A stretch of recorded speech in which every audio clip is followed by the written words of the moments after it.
কিছু হইলে আজকে মুক্তিযোদ্ধাদের নিয়ে কিছু বলা যাবে না। কেন মুক্তিযোদ্ধাদের নিয়ে কিছু বলা যাবে না? মুক্তিযোদ্ধা চারের পাল নাকি?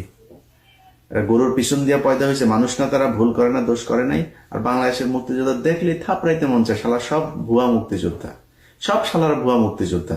এ দেখছেন না, এই যে ফজা পাগলা ভুয়া মুক্তিযোদ্ধা, পিনাকি তার ভিডিও দেখেন 2-3 দিন আগের।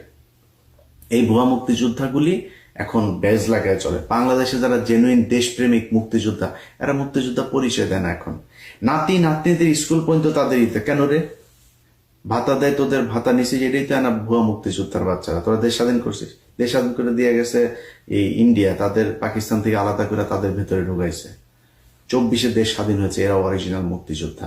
মুক্তিযোদ্ধাদের কিছুই বলা যাবে না, ভালো হয়ে গেছে। তুই সাদেক হোসেন খোকারে রক্ত ঝরাইছিস না? মুক্তিযোদ্ধাদের যদি কিছু বলা না যায়, মেজর ডালিমদের নিয়ে কথা বলিস কেন? বজরুহুদা, সব কজন 15ই আগস্টের মহানায়ক যারা, সব কজন মুক্তিযোদ্ধা এবং তাদেরকে মানুষ ভালোবাসে। এটা আমার চ্যানেলে যখন মেজর ডালিম লাইভে এসেছে, বাংলাদেশের মানুষ প্রমাণ করে দিয়েছে, ইয়েস, আমরা তাদেরকে ভালোবাসি। অতএব মুক্তিযোদ্ধাদের আপনারা ফাঁসি দিয়েছেন, এখন মুক্তিযোদ্ধা নিয়ে কিছু বলা যাবে না। এইসব শয়তানি বন্ধ করলে থাপড়াবেন। মুক্তিযোদ্ধা এসে যদি আওয়ামী লীগ করার থাপড়াবেন, 15 বছরেও কি করেছে সেটা জবাব দিতে হবে।